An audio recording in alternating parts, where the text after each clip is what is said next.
I mean, what we've seen there is he's guilty of sort of promoting what I call sort of net zero disinformation.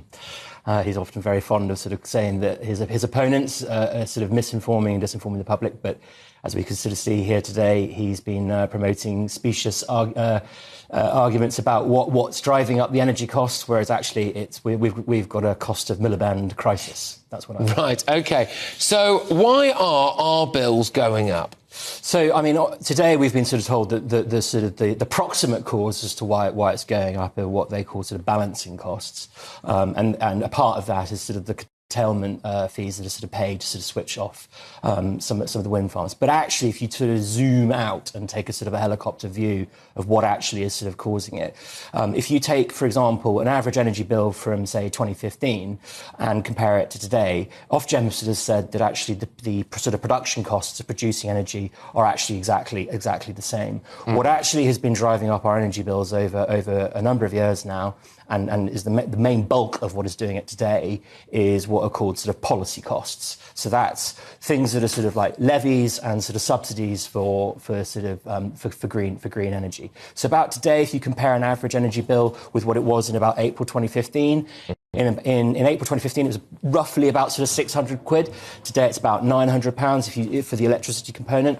And so we're paying about £300 more. And it's about sort of £197 of that is for sort of what are called policy costs. Now, for some people watching and listening to this, you know, that thing there was an extra 35 quid a year. You might be thinking, well, that's not much. That's like 2.5 packets of Marlboro Golds, isn't it? But there is a bigger point out there, because for some people, you add that up over the course of a year and you add the other increases that we've had and you add the other cost of living increases that we've had as well, even things like butter or whatever else. Yeah. And it's actually the price of their annual holiday. It is for some people. That's right. So it does add up. And would it be cheaper for all of us if we just drilled for our own resources more? Emphatically, yes, of course that would be the case. And I think you make a very fundamental point here. Is like energy is a factor of production. It is the basis of our economy, right? And when that goes up, everything goes up. So, you know, yes, it's not just your utility bill that goes up, but it's also your shopping bill that goes up. People don't, you know, when you think about a food supply chain, you know, you've got things like fertilizer, you've got the farmer has to have like diesel on for his tractors. He'll have to have electricity. There are cold supply chains. You know, the whole sort of supply chain relies on energy. So it has a multiplier effect, and that eats into people's disposable income. So effectively, it is a tax. But, you know, you hit on a really fundamental point here. You know, the fact is that for the UK, really, when it comes down to like what is actually the main problems that we're facing here, we're just not producing enough of our own energy. That's really what it comes down to.